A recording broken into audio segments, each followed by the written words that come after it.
आज हम लोग पढ़ने वाले हैं फॉरगेटिंग के बारे में। फॉरगेटिंग भी हमारा कॉग्निटिव प्रोसेस का ही पार्ट है। फॉरगेटिंग का मतलब क्या होता है? फॉरगेटिंग का मतलब होता है किसी चीज़ को जब हम भूल जाते हैं, याद नहीं आ रहा है, पहले से हमने कुछ पढ़ा हुआ है, अब हम उसको रिकॉल कर रहे हैं, याद करने की कोशिश कर रहे हैं हमने क्या पढ़ा था, उस दिन क्या खाया था, उस दिन क्या पहना था, उस दिन क्या बात हुई थी, उस दिन मुझे क्या कहा गया था। किसी भी चीज़ को अगर हम बार बार अगर हम सोच रहे हैं कि क्या बताया गया, तो और हम रिकॉल यानी कि याद करने में अगर हम सफल नहीं हो रहे हैं, अगर हमें याद नहीं आ रही है, उसी को हम कहते हैं फॉरगेटिंग। ठीक है, तो अब बात करते हैं फॉरगेटिंग की डेफिनेशन के बारे में, जिसको हम हिंदी में परिभाषा भी बोलते हैं। तो परिभाषा है फॉरगेटिंग की, forgetting means failure at any time to recall an experience when attempting to perform a previous learned action। कहने का मतलब है कि forgetting क्या है? forgetting क्या है? फेलियर है। फॉरगेटिंग क्या है? फेलियर, यानी कि हम किसी भी चीज़ को करने में सक्षम नहीं हो पा रहे, यानी हम फेल हो जा रहे हैं। एट एनी टाइम यानी किसी भी वक्त। टू रिकॉल एन एक्सपीरियंस यानी कि जब भी हम कुछ याद, किसी भी वक्त जब हम याद करना चाह रहे हैं कि उस दिन क्या हुआ था, या किसी इंसिडेंट को याद कर रहे हैं और हम रिकॉल नहीं कर पा रहे हैं किसी चीज़ को, when attempting to perform a previous learned action यानी कि जो भी पहले हुई चीज़ें हैं, जो हमने पहले सीखा है, उसको जो हम याद कर रहे हैं कि क्या हुआ था और मुझे याद नहीं आ रहा है हमें, इसी को हम क्या कहते हैं? फॉरगेटिंग कहते हैं। ओके, नेक्स्ट डेफिनेशन की बात करें तो लॉस और failure to recall something learned is called forgetting, यानी कि किसी भी चीज़ को रिकॉल करने में जब हमें कोई चीज़ हमें मुश्किल हो और हमें याद नहीं आ पाए, हम लोग बहुत याद करने की कोशिश करें बट हम बार बार क्या हो रहे हैं? फेल हो जा रहे हैं, हमें याद नहीं आ रहा है, इसी को हम क्या कहते हैं? फॉरगेटिंग। नेक्स्ट हम बात करेंगे टाइप्स ऑफ फॉरगेटिंग की। हमने परिभाषा देखी, अब हम देखते हैं डेफिनेशन के बाद टाइप्स ऑफ फॉरगेटिंग के कितने टाइप के फॉरगेटिंग हैं। तो फर्स्ट इज नेचुरल फॉरगेटिंग।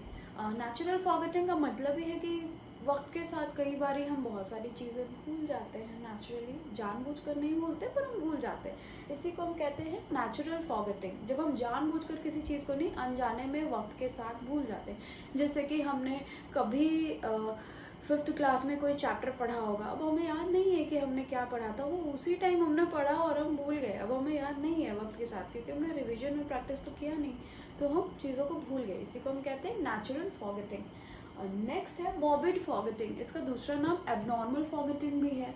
अब ये इसमें क्या होता है कि ये हम लोग किसी इंटेंशन के बिना जो है ना, क्या होता है, हमारा इंटेंशन नहीं होता है, मतलब कि ये हमारा इंटेंशनली जो है हम चीज़ों को भूल जाते हैं। इसमें क्या था, नेचुरल में हम हमारा इंटेंशन नहीं था भूलना, इसमें क्या है, हमारा इंटेंशन है भूलना। जैसे कि अगर कोई ऐसा इंसिडेंट जिससे कि हमें बहुत दुख हो, दर्द हो, या हमने किसी को खोया हो, तो वैसी चीज़ों को हम भूलना चाहते हैं, हम बार बार याद नहीं करना चाहते, हम जानबूझ करके भूलना चाहते हैं कि ताकि मैं जब भी याद करूँ तो मुझे कोई तकलीफ ना हो, इसीलिए इसको ये जो है इंटेंशनली होता है। और ये दो टाइप का होता है, जनरल और स्पेसिफिक फॉरगेटफुलनेस। तो जनरल फॉरगेटफुलनेस क्या होता है, जब कोई भी ओवरऑल चीज़ें जब हम भूल जाते हैं कंप्लीटली कोई चीज़, तो उसको कहते हैं जनरल फॉरगेटफुलनेस। और अगर हम कोई स्पेसिफिक चीज़ पर्टिकुलर अगर हम भूलते हैं, तो स्पेसिफिक चीज़ें कि कितने चीज़ें हमने खरीदी थी, या पर्टिकुलर कितने लोग थे, अब पर्टिकुलर ये नहीं याद आ रहा है बट पूरा इंसिडेंट याद है, तो वो स्पेसिफिक चीज़ जो है ना,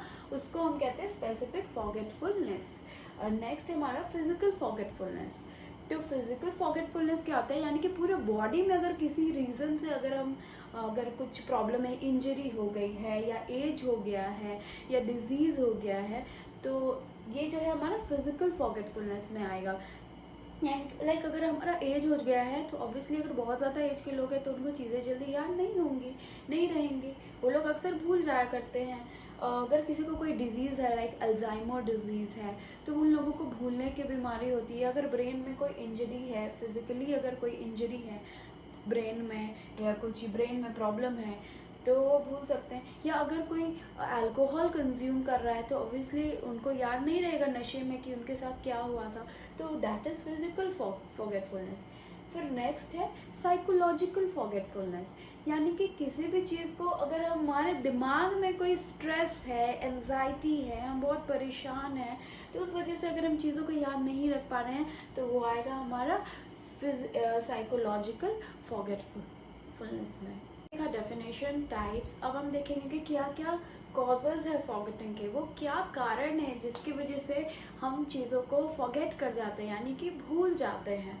तो पहला है इनएडिक्वेट impression at the time of learning, कहने मतलब जब भी हम किसी चीज़ को सीख रहे होते हैं, याद कर रहे होते हैं, पढ़ रहे होते हैं, अगर हम उस चीज़ को उसी वक्त अगर हम ध्यान से नहीं सुनते हैं या सफिशिएंट ध्यान नहीं देते हैं, उस चीज़ पे कंसंट्रेट नहीं करते हैं, तो अक्सर ऐसा होता है कि हम चीज़ों को क्या होता है, हम भूल जाते हैं कि यहाँ पे क्या पढ़ा था। अगर हम ध्यान से आप किसी कहानी को पढ़ रहे हो, उसमें आपको याद रहेगा उसने 2 ये किया था, 5 बार ये किया था, पर अगर आप ध्यान से नहीं पढ़ रहे हो तो आपको याद नहीं रहेगा। तो that same is with इनएडिक्वेट impression, यानी कि जब हम किसी चीज़ को कर रहे हैं उस वक्त पे वो चीज़ अगर हम नहीं करते हैं ध्यान से, अगर हम उस चीज़ को माइंड में अच्छे से रख कर नहीं चल रहे हैं और अगर ध्यान हमारा इधर उधर है, तो फिर वो चीज़ को याद रखना बहुत मुश्किल है। तो यानी कि फुल कंसंट्रेशन के साथ अगर हम किसी चीज़ को कर रहे हैं तो उसको करना है। Next is lapse of time. Lapse of time का मतलब ये है कि कोई भी चीज़ क्या होता है, कई बार हम भूल जाते हैं वक्त के हिसाब से। अब जैसे हमने बचपन में बहुत सारे इवेंट्स हुए होंगे हमारे साथ, बहुत सारी कहानियाँ हुई होंगी, पर क्या हमें सारी बातें याद है? हमें कुछ खास बातें ही याद है। तो वक्त के साथ साथ क्या होता है, चीज़ें फेड अवे होने लगती है हमारे दिमाग से, हम चीज़ों को भूलने लगते हैं। तो वही है लैप्स ऑफ टाइम। जैसे कि हमने क्लास 1, 2, 3, 4 में क्या क्या कहानियाँ पढ़ी थी, क्या सभी याद है? हमें नहीं याद है ना, हमने प्रैक्टिस नहीं किया, हमें वक्त के साथ हम चीज़ों को भूल गए। पिछले साल हमने कितने कपड़े खरीदे, क्या आपको याद है? ऐसे नहीं ना, कुछ खास कपड़े याद होंगे पर सारे कपड़े तो याद नहीं होंगे। तो वही चीज़ें हैं कि वक्त के साथ हम चीज़ों को थोड़ा भूल भी जाते हैं। Next is interference of association. तो इंटरफेरेंस ऑफ एसोसिएशन का क्या मतलब है कि किसी भी कोई भी नई चीज़ हम जैसे अभी सीख रहे हैं, पर पहले से हमने कोई चीज़ सीखी हुई है, तो उससे क्या होता है, पहले से सीखी हुई चीज़ की वजह से नई चीज़ों को जब हम याद करते हैं तो उससे क्या होता है, इंटरफेरेंस होता है, मतलब हम नहीं याद कर पाते, कुछ ना कुछ इसमें प्रॉब्लम आता है। जैसे कि अब मान लो कि आपको हमने कहा कि आप अभी 5 का टेबल याद करो, फिर आप 8 का टेबल याद करो। तो अगर मैं आपको अभी जब आप 5 का टेबल याद करो आपको बहुत अच्छे से याद है, पर अगर मैं आपको बोलूँ कि 8 का टेबल याद करो, तो अब जब मैं आपको 8 का टेबल याद करने दूंगी तो आपको 5 उतना अच्छा याद नहीं होगा जितना अच्छा आपको 8 का टेबल याद होगा। तो यही है इंटरफेरेंस ऑफ एसोसिएशन, कि जब आप पहले से किसी चीज़ को याद किए हुए हो तो उसकी वजह से क्या हो रहा है, नई चीज़ को याद करने में या तो प्रॉब्लम हो रहा है, या तो नई चीज़ याद करो तो पुरानी वाली चीज़ें भूल रहे हो, कहीं ना कहीं इंटरफेरेंस हो रहा है। Okay, next is rise of emotion. अगर हमारा इमोशन बहुत ज़्यादा, अगर हम इमोशनली बहुत ज़्यादा राइज हो गया या बहुत ज़्यादा इमोशनल लेवल अभी अलग है, चाहे बहुत गुस्सा हो, चाहे बहुत मूड उदास हो, तो चीज़ों को याद रखना बहुत मुश्किल है। अब जैसे आपको बहुत गुस्सा आ रहा है, ठीक है, आप किसी बात से बहुत गुस्सा, अब मैं आपको बता रही हूँ बच्चों देखो फॉरगेटिंग ये होता है, ये कॉजेज होते हैं, क्या आपको याद रहेगा? नहीं, क्योंकि आप तो गुस्से में मशगूल हो या बहुत दुखी हो तो आपका ध्यान इस पर नहीं आएगा। तो इमोशन की वजह से आप कई बारी चीज़ों को याद नहीं रख पाते हो। मीन्स हर चीज़ का एक सही टाइम होता है, तो इमोशन भी अगर बहुत ज़्यादा होगा किसी व्यक्ति में तो वो चीज़ों को याद नहीं रख पाएगा कि उस टाइम क्या क्या उसके साथ घटित हुई थी। अब जैसे कि आप बहुत परेशान हो और पता चले कि आपका साइकिल की चेन खराब हो गई और उधर रोड पे किसी का लड़ाई हो रहा है, ऑब्वियसली आप अपना साइकिल का चेन ठीक करोगे, आपका ध्यान नहीं जाएगा रोड पे क्या हुआ। तो कई बार इमोशन, और आप क्योंकि आप ऑलरेडी अपने काम में ही परेशान हो, और कई बार ऐसा होता है कि आपको कॉलेज बुलाया गया डॉक्यूमेंट के काम के लिए, पर क्या होता है कि आप हड़बड़ी में, आपको मीन टाइम पे आपके मेल पे कुछ रहता है अपलोडेड, बट आपको याद नहीं आ रहा है। मतलब आप उस टाइम पे आप मेल आईडी भूल जाओगे, पासवर्ड भूल जाते हो, क्योंकि आप बहुत हड़बड़ाए हुए रहते हो, सारा आता हुआ चीज़ भी आपके साथ क्या हो जाता है, गड़बड़ हो जाता है। क्यों? क्योंकि इमोशनली आप उस टाइम बहुत ज़्यादा एंजाइटी, स्ट्रेस, हड़बड़ी में रहते हो, तो आपको चीज़ें नहीं याद आती है। पर यही आप काम माइंड से आप कोई भी चीज़ करते हो, कोई चीज़ खो गई है उसको खोजते हो तो तुरंत मिल जाता है। Okay, next is poor health and defective mental state, कि किसी भी व्यक्ति का अगर हेल्थ अगर बहुत पुअर है, ठीक है, अगर वो व्यक्ति बहुत ही कमज़ोर है या किसी भी रीज़न से, तो वैसे लोगों में भी फॉरगेटफुलनेस बहुत कॉमन है। अब जैसे कोई पुअर हेल्थ है तो ऑब्वियसली उसको चीज़ें याद नहीं रही, वो खुद में ही परेशान है अपने डिजीज़ को ही लेके। अब उसको मैं याद कराऊँ, देखो बेटा ये मेमोरी है, ये ऐसे होता है, क्या वो याद करेगा? नहीं याद करेगा।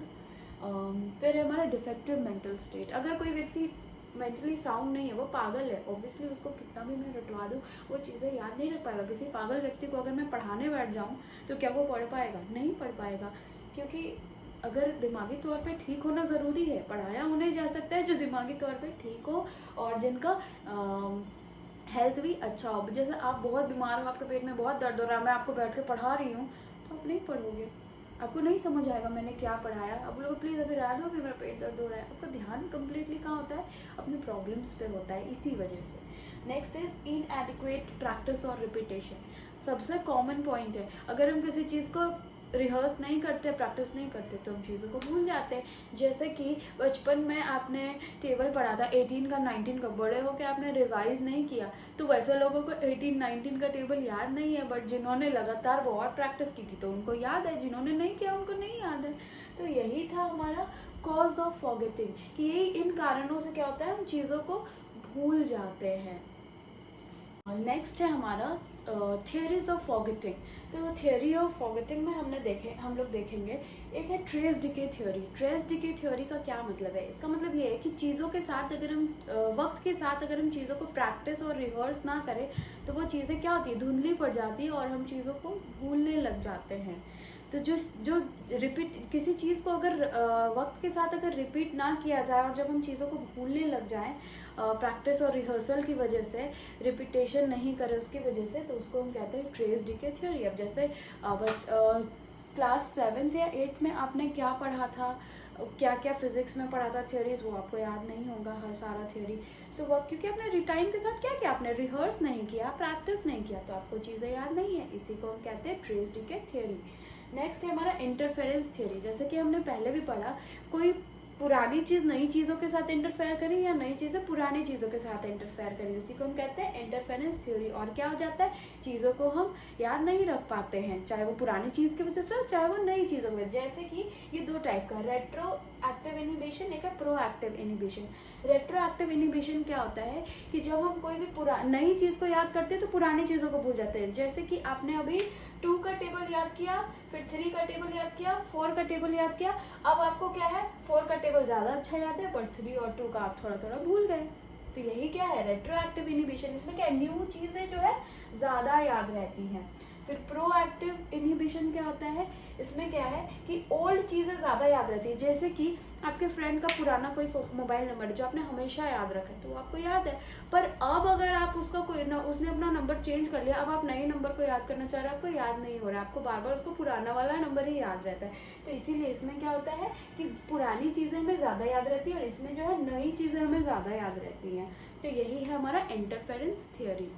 अगर कोई आपको डाउट हो या प्रॉब्लम हो तो आप कमेंट में पूछ सकते हो। Thank you.